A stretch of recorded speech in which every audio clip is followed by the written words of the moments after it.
mas'uliyat va vaqtni to'g'ri boshqarish. Har bir inson orzulari, maqsadlari va katta rejalari bo'ladi.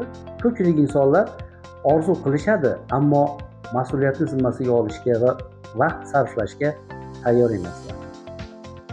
MW Airlife kompaniyasi orqali rivojlanayotgan Travel Advantage platformasi bu zamonaviy sayohat industriyasidagi imkoniyatlarga asoslangan biznes tizimidir. Bu tizim insonlarga nafaqat sayohat qilish, balki daromad topish, jamoa qurish va moliyaviy erkinlikka erishish imkoniyatini taqdim etadi.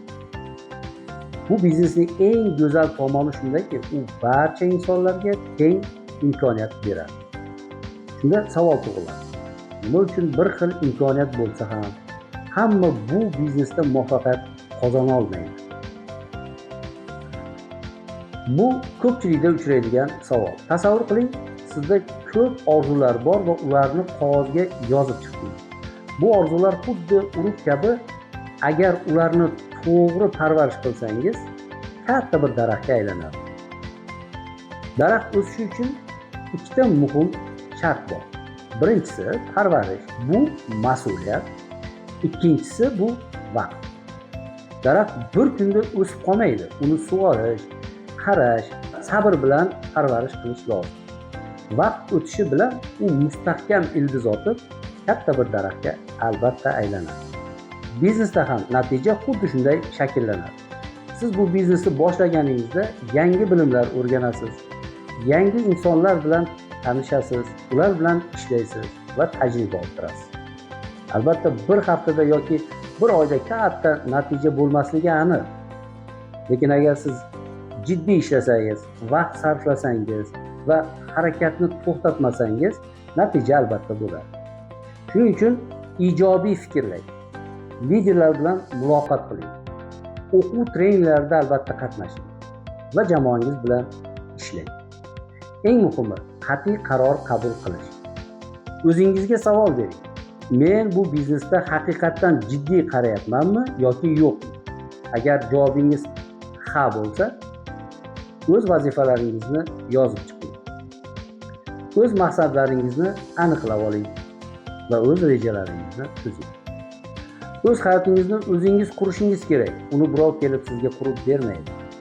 Qanday hayotda yashashni xohlashingizni avval aniq qiling, keyin esa o'sha kelajak uchun harakat qilishga qasam iching.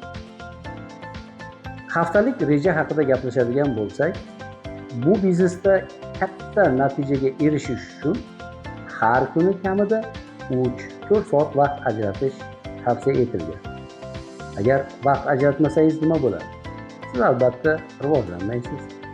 Jamoangiz rivojlanmaydi, biznesingiz ham o'smaydi.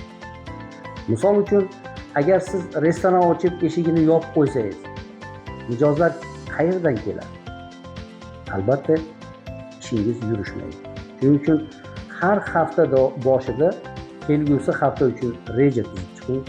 Har bir ish uchun vaqt ajrating, rejangizni amalga oshiring.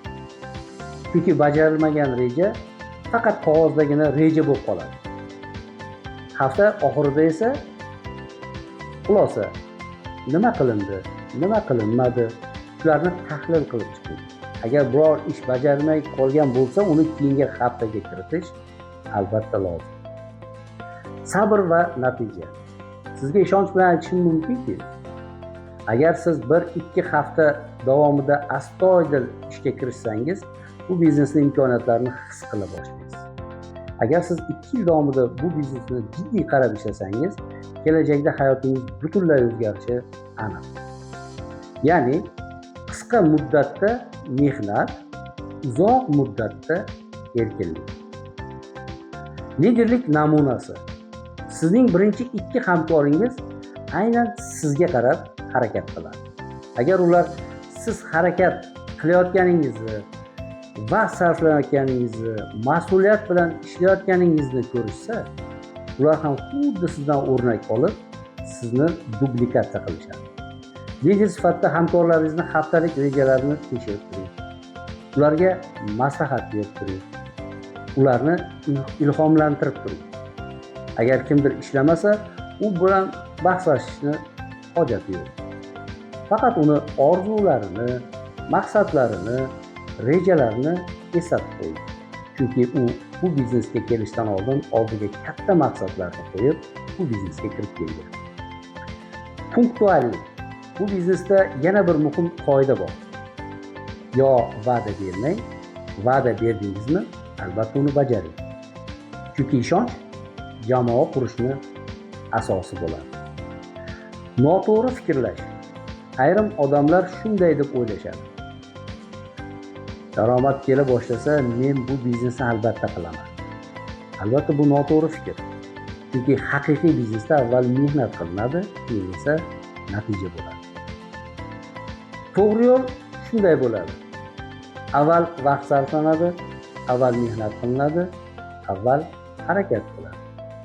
Shundan keyin mustahkam biznes va barqaror daromad keladi. Xulosa o'rnida shuni aytishim mumkinki, agar siz vaqtingizni sarflasangiz, mas'uliyatni o'z zimmangizga olsangiz, vazifalaringizni sidqidildan bajarsangiz, MW Airline va Travel Advantage orqali qurgan biznesingiz sizga kelajakda katta imkoniyatlar va daromad olib kelishi aniq. Chunki katta orzular, katta mas'uliyat va katta harakat talab qiladi.